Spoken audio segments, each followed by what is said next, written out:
This is one of the greatest masterpieces of Chinese landscape painting. Travelers among mountains and streams, painted by the artist Fan Quan in the 10th century A.D. It was inspired by his wanderings in the unreal landscapes of Mount Hua, one of the 5 holy mountains of China.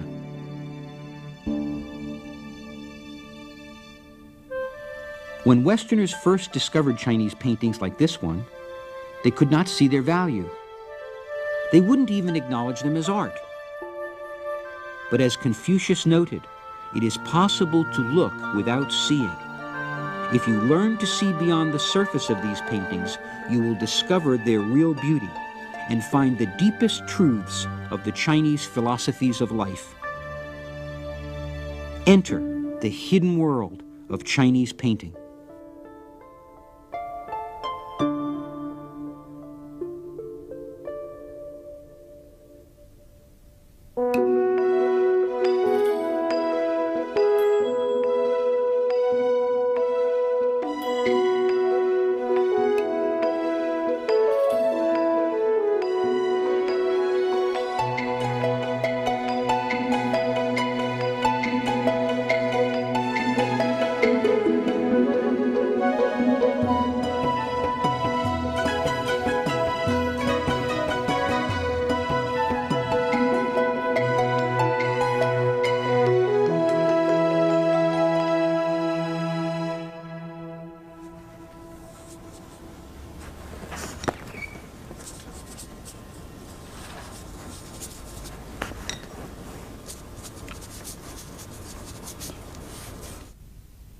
What makes a Chinese painting so distinctive, so immediately recognizable as Chinese?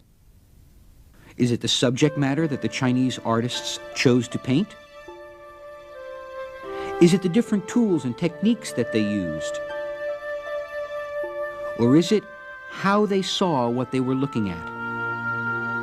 How do we begin to understand this unique painting tradition which has survived virtually unchanged for so many centuries? Well, in China, they say to understand painting, you need to understand calligraphy, the art of writing Chinese characters with a brush. The 2 arts are considered inseparable, like twins at birth. To understand the birth of calligraphy in China, we need to go back 3,000 years, when Chinese holy men first began to make simple drawings on animal bones. When the bones were heated in a fire, the voice of heaven was revealed as the priests interpreted the meaning of the cracks that appeared. From the very beginning, writing in China was not just a way of communication between people, but also a means to connect with the spiritual world. When farmers in central China first found these ancient artifacts in the 1800s, they called them dragon bones, and they ground them into medicinal powders. But in the 1950s, a visiting scholar recognized them for what they were, the earliest examples of Chinese writing. By studying these bones, scholars began to understand how these pictographs, carved into bone, evolved over thousands of years into symbols painted with a brush. So at the beginning, the Chinese calligraphy is written in pictograph style. If you want to write a goat, there's a horn, 2 horns of the goat. And the cow is like this, like this. So each word there is a meaning. This is the sun, this is the moon, and this is, you see, like this. This is a bird, meow. You can't draw a picture of an abstract concept like good or old. And so combinations of characters were created to express an idea associated with the meaning of both characters. These are called ideographs, because the character is not a picture of an object in the real world, but a symbol for an idea. Thus, the characters for sun and moon together came to mean bright. As Chinese characters are symbols for ideas, so elements in a Chinese landscape, rocks, water, trees, and mountains, became symbols of concepts such as longevity and perseverance. For example, Pine trees, as one ancient critic put it, are like people of high principles whose manner reveals an inner power. Indeed, one emperor bestowed the title of Mandarin of the 5th degree on a particularly ancient pine tree at the foot of a holy mountain. Bamboo, which flowers in winter and grows with measured stalks, is the symbol of strength against adversity, flexibility, and the character of an educated literary gentleman. So, for the Chinese, pictures painted with a brush, whether they be an ideograph, a tree, a rock, or a mountain, are symbols that carry both the surface meaning and additional hidden meanings that can be uncovered by the educated eye. Chinese paintings are not just pretty pictures, they mean something. But why was the symbolic nature of calligraphy carried over to the art of painting? Because in China, calligraphers and painters were usually the same men called mandarins, who were the ruling scholar officials of China. To understand traditional Chinese paintings, we need to understand the minds of these Mandarin artists who created them. Whereas in medieval Europe, nobles often bragged of their inability to read or write, the Mandarins were extremely literate men, living their lives with a writing brush in hand. Because they were the world's first bureaucrats, administrators of the huge, centralized imperial system. This system was created by the first emperor of China, Qin Shi Huang, when he ordered his ministers to create a standard ideographic writing system for all Chinese. With this common writing system, people from different parts of China could communicate in writing, even though they spoke different dialects. In fact, the Chinese term for civilization, Wenming, is represented by the characters for literature and bright, and so the term literally means enlightenment through literacy. Thus, writing was doubly important to the Mandarins. It was the stuff of both civilization and spirituality. And this was their shrine to the written word, the forest of stone tablets in the ancient capital of Xi'an. For many centuries, scholars from all over China and Asia would come here to the world's oldest bookstore to obtain copies of the great texts of the past. But before the age of printing, it wasn't a simple thing to get something to read. First, rice paper was placed over text carved into a tablet. Then the scholars would carefully stamp ink onto the paper. After peeling it off, they would have a negative copy of the text, which they would then roll up and pack away for the long trip home. A lot of trouble to go through to get your favorite manuscript.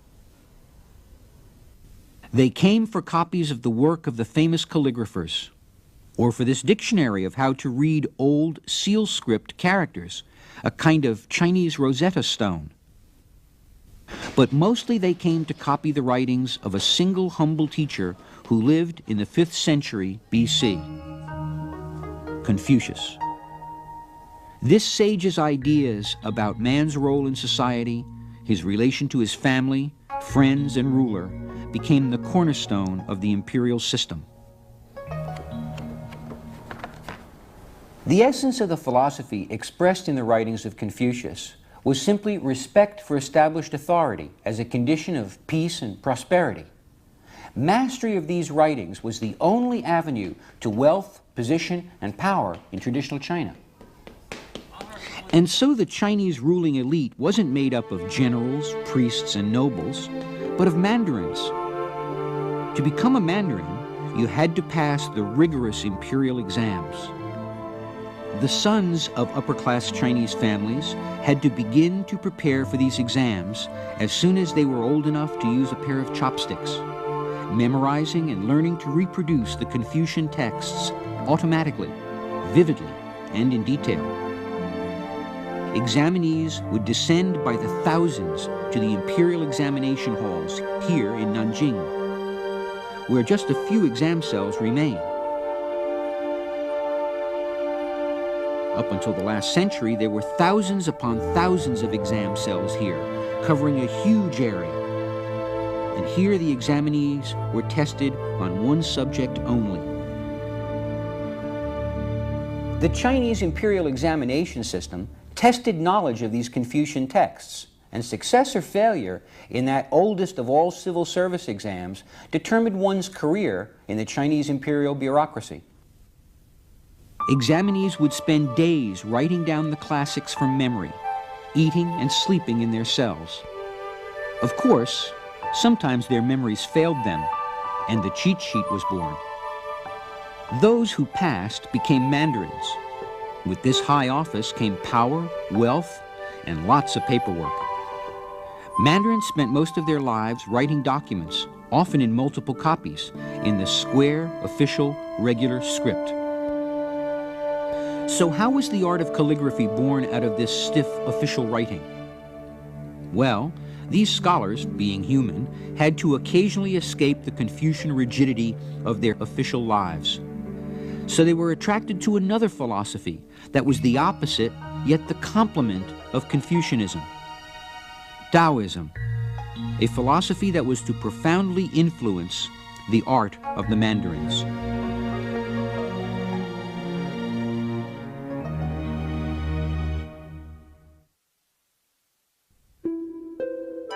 The Chinese philosophy of Taoism stresses man's relationship to nature, appealing to the artistic side of humankind.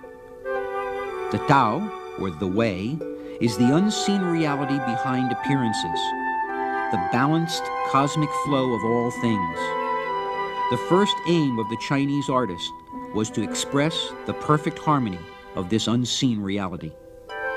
In their heads Confucian, but in their hearts Taoist, mandarins would escape to relax and write poetry in nature, or if that wasn't possible, in a garden.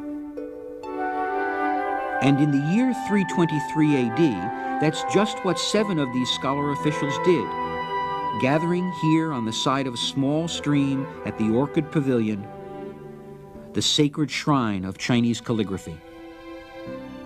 These scholars were escaping from their highly structured official lives, relaxing, waxing lyrical, enjoying a cup of wine to loosen their inhibitions, and having philosophical discussions on the banks of this tiny stream. They were among the first of a long and honored tradition of drunken poets. One scholar was always accompanied by a servant carrying a bottle of wine and a spade with which to dig the scholar's grave. He declared, "To a drunken man, the affairs of this world appear as so much duckweed in the river." After which he floated a cup of wine down the stream to his friend, Wang Xishe, a man who had no idea that he would be revered for all time by the Chinese as the father of calligraphy. In line with Taoist philosophy, the mandarins looked to nature for inspiration. So, while Wang Xishe, a writer of the formal official script, sat meditating, his inspiration arrived with a honk. He was distracted by the natural flowing movements of geese in the pond, movements which he copied with his brush. And so the beautiful flowing grass script was born, raising calligraphy to an abstract art form. His characters, light as a floating cloud, vigorous as a startled dragon, were very different from those of the square, clearly defined official script. Wang Xishe's work is treasured not so much because of what was written, but in how the characters were written. His style embodies the Taoist concept of yin and yang, of everything containing in itself its opposite. The word you write with this brush, there must be yin-yang. This is Taoist. Yin and yang. Horizontal stroke must be thin. Yin. Yin. This is yin. The yang is always thick and yin are always thin. Yang is yang. Yin, yang, yin. Likewise, in Chinese painting, the concept of yin-yang can be found hidden in the composition. Neighboring trees have a guest-host relationship, the host large and protective, the guest smaller and more modest in bearing. This host-guest principle can be applied to the relation of rock to rock, mountain to mountain, or man to man. So great calligraphy or painting must have this sense of balance, of yin and yang, which the Mandarins so treasured. This is a good piece of calligraphy. Some moist, some dry, some thin, some thick, some big, some small, some big, and some fast, some slow. In both their lives and their art, they strove to attain a harmonious, balanced relationship between their roles as stern administrators and their more sensitive, artistic, Taoist spirit. No artist was better at doing this, at expressing his personality in his work, than a certain eccentric monk who lived during the 9th century, Zhang Xu. Legend has it that he would walk around drunk and sobbing until he sat down to perform some calligraphic magic. He allowed his brush to gallop across the paper, curling, twisting in one unbroken stroke. The novelty and quality and originality of his work had nobles lining up to buy a sample, and emperors down the centuries scrambling to own some small piece of his genius. This is his work called Cure for Stomachache. It is highly polished by the rubbing of countless scholars who have copied it over the centuries. They copied it not because they suffered from stomachache, but because they could see the indomitable spirit of the man reflected in the way he wrote his characters, making the crazy, wild, yet highly skilled calligraphy a treasured work of art. With Zhang Xu, calligraphy became a visible expression of personality. The Mandarins inherited this concept of expressing feelings through artistic creation and adopted it for their own painting, most famously during the 14th century Yuan dynasty, when the native Chinese were conquered and ruled by the Mongols. During this time, the Mandarins, who normally would have served at court, found themselves at a loss for what to do, since the Mongols chose not to employ most of them to administer their newly conquered empire.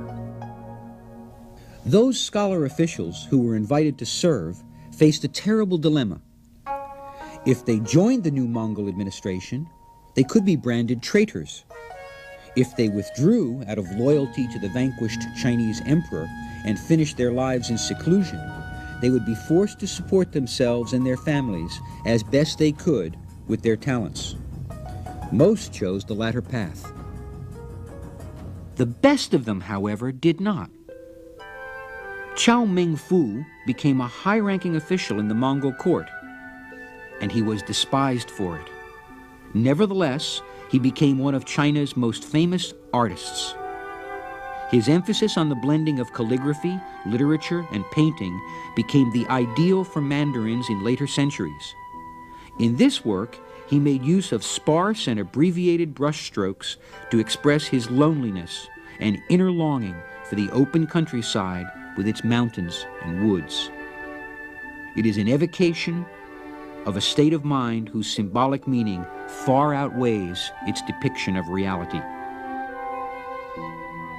Ni Zan, a highly educated man, took the opposite path by refusing office under the Mongols. He was forced to sell the family estate and thereafter lived on a boat on the lakes. He painted in light ink on paper with delicate, dry brushwork. Using crisply etched lines, his paintings depict scene after scene of desolate silence and loneliness. Pine trees on an island symbolize himself and his scholar friends. Asked why his paintings never show any figures, he answered, "How can there be any human beings? in this age of ours. For Nishan and most Chinese Mandarin painters after him, scenery was a state of mind. And if we look closely, we can also find the Confucian philosophy of the Mandarins in their paintings.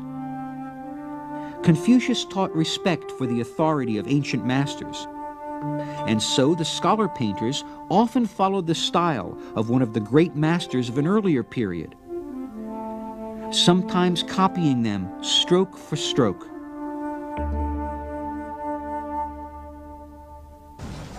Forgery took on a new ambiguity. Artists were supposed to closely copy old masterworks. Thus, a Chinese painting from 100 years ago often looks very similar to one painted 1,000 years ago. As you can imagine, having so many copies around made it difficult to tell an original from a fake. So Chinese painters often stamped their paintings with seals in red ink to guard against forgery.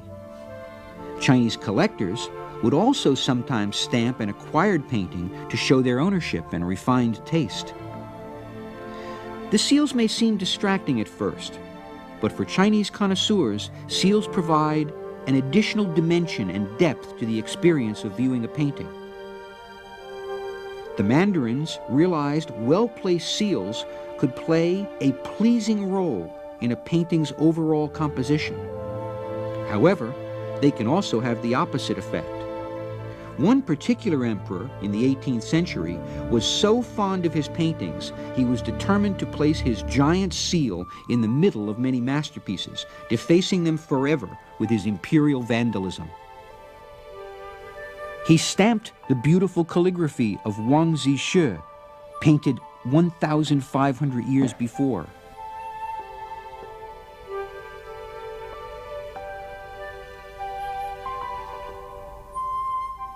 And the greatest landscape paintings.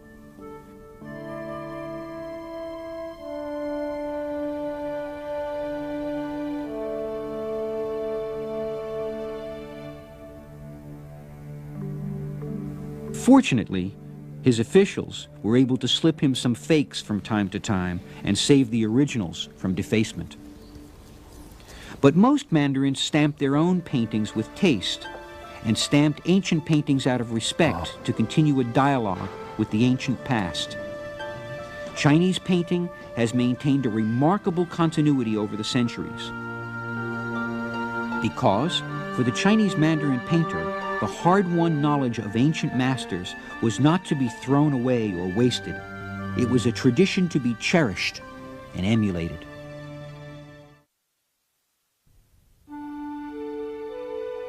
Another factor which makes Chinese paintings look so unique is the set of tools used by the Mandarin artists. Known as the 4 treasures of the scholar's table, these tools were the primary materials for both calligraphy and painting. The first and most important of these 4 treasures is the brush.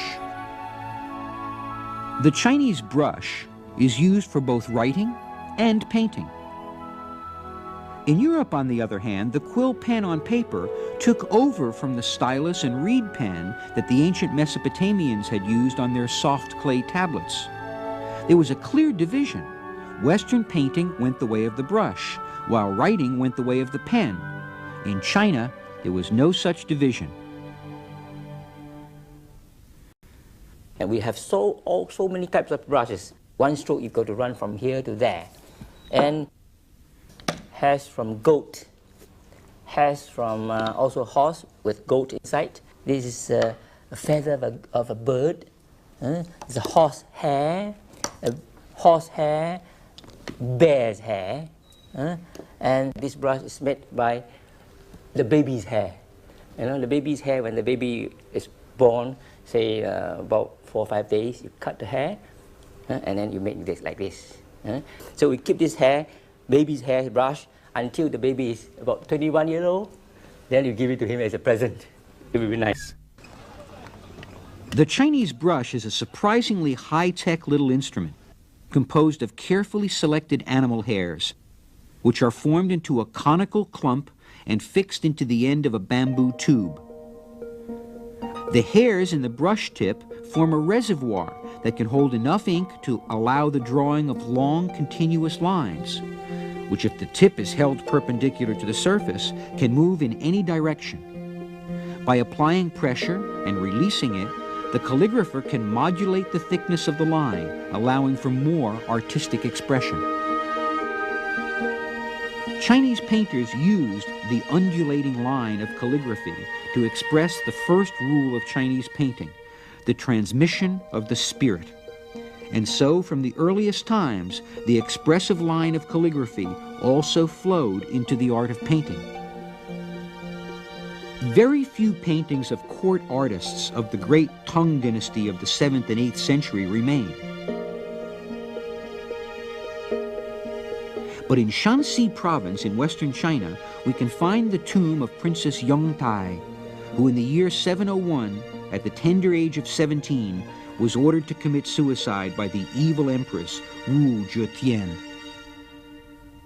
Although pillaged by robbers centuries ago, murals on the walls remain to show the good life the princess should have enjoyed and reveal the style of the court painters of the time.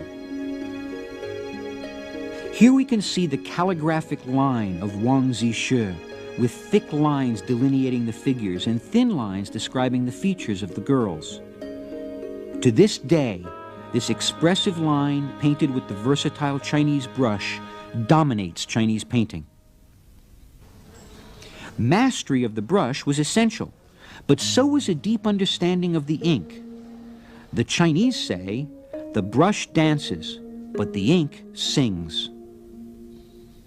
Around the time of Wang Zixue, the Chinese had developed an ink that made clear and durable marks on paper, which we call India ink because it was imported by the British via India.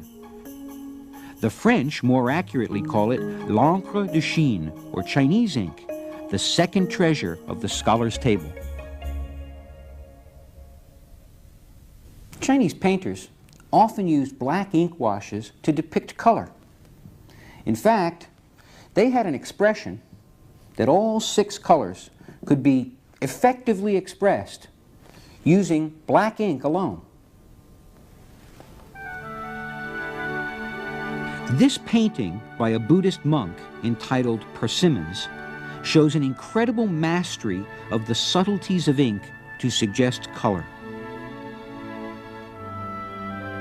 This is the 13th century artist Lang Kai's Inkwash Painted Immortal. We see the painter's tonal range varies from the sheer black of the immortal's belt, painted with heavily saturated ink, to the light washes used to paint his robe. Brush and ink work together to convey the artist's spirit when painting this immortal. Mountains fading into the distance were rendered by washes of light ink or blue color alone, without preliminary outlines or modeling. The third treasure is paper, which was invented in China some 2,000 years ago. Before that, the Chinese wrote on thin strips of bamboo, which they would roll up into cumbersome scrolls.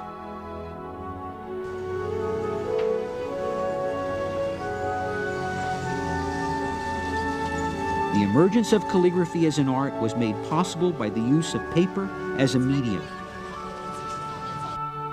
because its absorbency enabled it to catch every nuance of the writer's touch more effectively than the bamboo surface. The fourth and final treasure is the inkstone, which is used as a surface to grind down an ink stick and mix it with water. A highly prized item, fine examples were passed from one generation to the next. We keep a lot of inkstones, like different type of inkstones. Inkstones, you must massage it every day. You see, you hold it and you massage. And you'll find when in the winter, when you rub it, very cold, the weather very cold, and the whole body sweated. Why? Because all these acupuncture points from your hand here, you massage, you touch it, and there's a relationship, a friendship, a love with the ink. So you see this, my biggest inkstone. I brought it back from China. I don't know how heavy it is. It is about, I don't know how many tons it is. The unique set of tools used by painters influenced the unique look of Chinese paintings. Their painting techniques also heavily influenced the look and composition of these paintings. Many Westerners assume that the Chinese painters had no grasp of Western realistic painting techniques, for if they had, they would have used them. For example, in the year 1804, one English visitor to China reported the Chinese were unable to pencil out a correct outline of many objects, to give body to the same by the application of proper lights and shadows, and to lay on the nice shades of color, so as to resemble the tints of nature. Traditional Western painting utilizes a fixed point of view with linear perspective. This means these paintings contain a vanishing point, just where two train tracks, for example, meet on the horizon. Likewise, Western paintings employ a fixed light source to throw shadows. But the Chinese did understand and used these techniques. In fact, ever since the Sung dynasty in the 12th century, there has been a school of Chinese painting that specializes in realistic techniques of perspective and color. This tradition was championed by the Emperor Huizong, who hated the abstract landscapes so much favored by his father. In fact, he ordered them to be used to wipe up the mess in the painting studio. Huizong advocated a strict representational realism. His court painters painted birds and flowers, exquisitely observed in enamel-bright colors. It is a style full removed from the great landscapes of the 11th century. But many scholars thought the court painters were missing the point. Just as the Sung dynasty painting presented a degree of realism never before matched, the famous scholar official, Su Shi, defended the great Mandarin abstract tradition of Wang Zixi and Fan Quan. One time, while correcting examinations, Su Shi was inspired to paint bamboo, but found himself without black ink. All that was available was the red ink used for correcting student exams. So he used this red ink to paint red bamboo. When he showed this red bamboo to his fellow painters at the academy, they laughed at him and mockingly asked, "Where in the world does bamboo grow red?" The crafty Su Shi replied, "And where in the world does it grow with the colors of black ink?" And then he uttered his famous objection: "Those who discuss painting in terms of lifelikeness have the understanding of a child." This got him in trouble. His calligraphy was banned from the court of Huizong, and his name posted in an official list of enemies.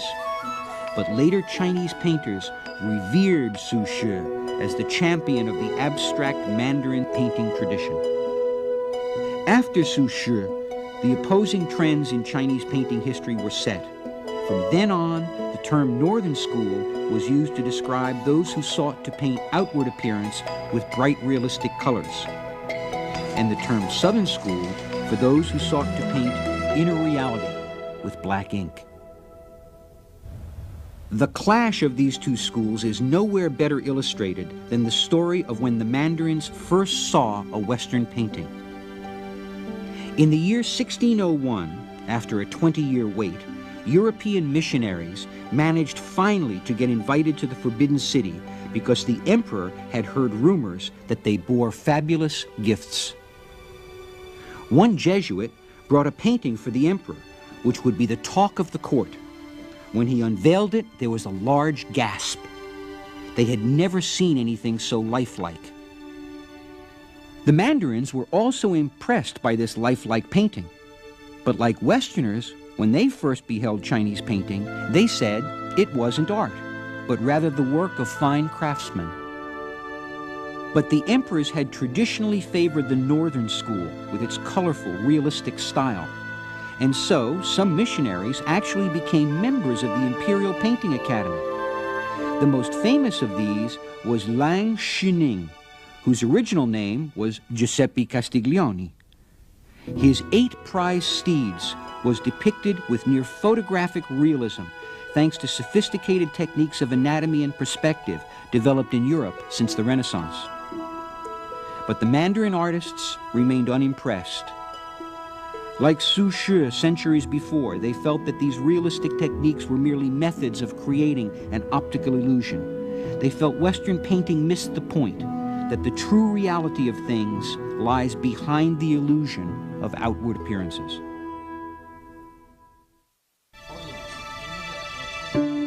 The Mandarin painters of China rejected representational realistic painting techniques because they failed to realize the first rule of Chinese art: to express the hidden reality behind the illusion of surface appearances. For example, in contrast to Western painting's utilization of a single fixed light source, one finds in Chinese painting a fluid interplay between light and dark, with no single source of illumination. This approach, which may at first seem to reflect a lack of understanding of the physical properties of light, highlights the Chinese painter's emphasis on movement, vitality, and spirit. In addition, Mandarin painters rejected single-point perspective. Unlike a Western landscape, the painting is designed to be looked into rather than looked at. So there is no single vanishing point. Instead, the viewer's eye travels around the scenery like a traveler wandering on foot. Said one 11th century critic, all landscapes should be viewed from the angle of totality, to see the totality of its unending ranges. In fact, many Chinese paintings adopted a moving perspective, a trick no still camera or fixed point of view painting could achieve. Chinese landscape artists would often incorporate different views of the same mountain into the same painting. So, how did they deal with the problem caused by putting different perspectives or views of the same subject right next to each other? Well, one way was to use mist or clouds to harmoniously integrate the different perspectives into a pleasing whole.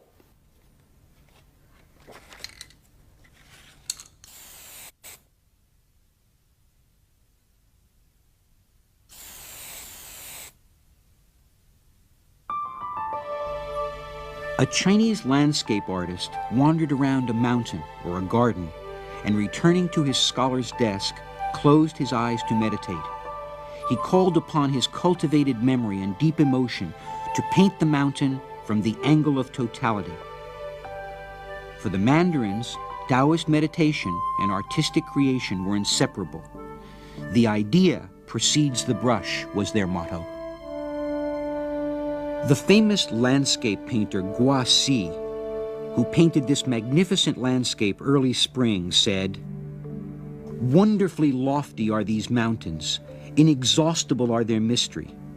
In order to grasp their creations, one must love them utterly and never cease contemplating them and wandering among them, storing impressions one by one in the heart.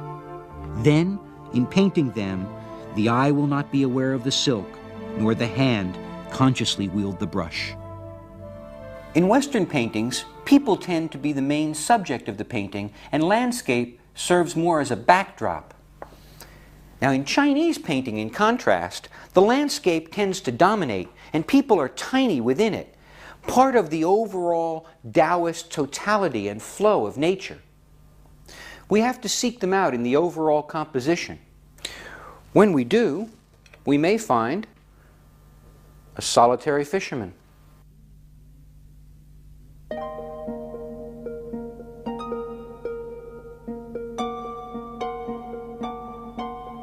a humble peasant walking through the mountains, where he fits in inconspicuously, merging like a drop of water in the ocean of the Tao, the cosmic force that animates all things.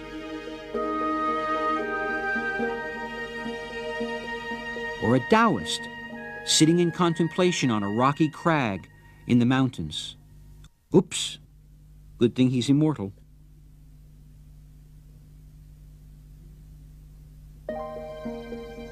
The Mandarin's main purpose in painting was summed up beautifully by another famous landscape painter. He said, One approach to the Tao is by inner meditation alone. Another is through the beauty of the mountains and water. The beauty of Mount Hua, the very mystery of the dark spirit of the universe, all may be captured in a single picture. There is another reason why Chinese paintings look so unique: the subject matter. The various beautiful landscapes of China are found nowhere else in the world. Not only did Chinese artists look at the landscapes differently and use the tools of calligraphy to paint these landscapes, the landscapes themselves are different. Such as the great low-soil central plains of China, eroded to create incredible craggy mountain peaks, or the great karst formations of the Guilin Valley along the Li River. The scholar artists developed a very sophisticated technical vocabulary of brushstrokes to describe these various landscapes of China. Early in the 10th and 11th centuries, the great masters of landscape painting would paint the craggy holy mountains of northwestern China. To paint the surfaces of boulders and mountain faces of Mount Hua, Fan Quan used the raindrop texture stroke to convey the impression of a mountain worn by thousands of years of wind and rain. The artist Guaxi created the cloud-top texturing effect that captures the nature of the misty mountain landscapes of central China. Chinese artists represented these different environments by creating new brushstrokes and formats to describe their new surroundings.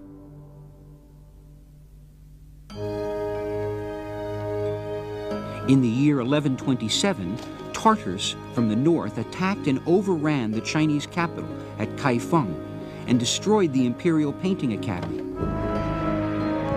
Over 6,000 paintings, masterpieces all, were destroyed.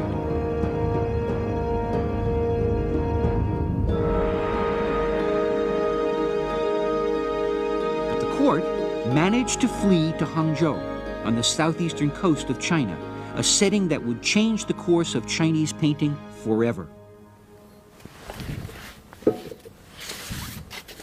Ah, I found it. When the imperial court moved from Kaifeng in the mountains to Hangzhou in the Lake District, horizontal scrolls like this one began to become very popular because they were very suitable for showing the flat landscapes around the lakes. More popular, in fact, than the hanging vertical scrolls that have been used to depict mountains. Unrolling a hand scroll painting is a bit like watching a movie, a visual journey through space and time with constantly changing scenery.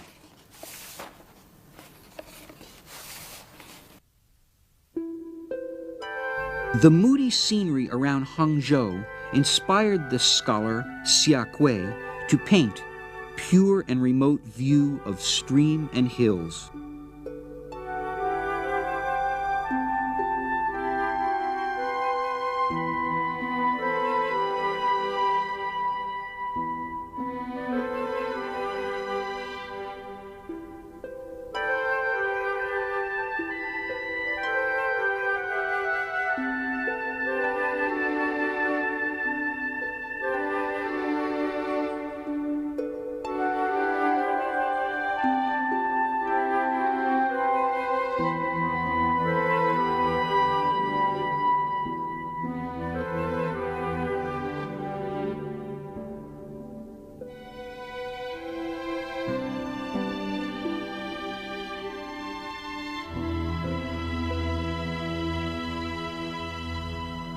Painters like Xia Kui created new brushstrokes to describe the landscapes around Hangzhou.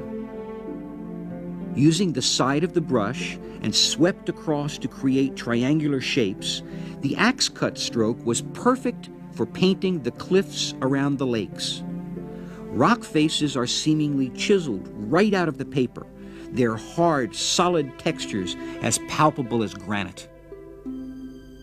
Around Hangzhou, the scholar painters use different texture strokes to produce radically different visual and emotional effects. Huang Kung Wang's Dwelling in the Fuchun Mountains provides a classic demonstration of the hemp fiber stroke, which are soft strokes to suggest earthy hills. Within the soft, moist texturing is an overflowing sense of life. So what does make Chinese painting so distinctive? Well, it's three things: the unique landscapes of China, the origins of Chinese painting in brush calligraphy, and the unique culture of the scholar official artists that we know as mandarins. Developed more than 1,000 years ago and brought to perfection by generations of master painters, Chinese paintings are far more than simple representations of what the eye sees. They seek to depict the essence of the subject, not its external appearance. When viewing a Chinese painting, accept the invitation of the artist to explore with him his experience of the fantastic landscapes of China, and pause to appreciate not only his skilled brushwork, but also the profound philosophies that inform his vision.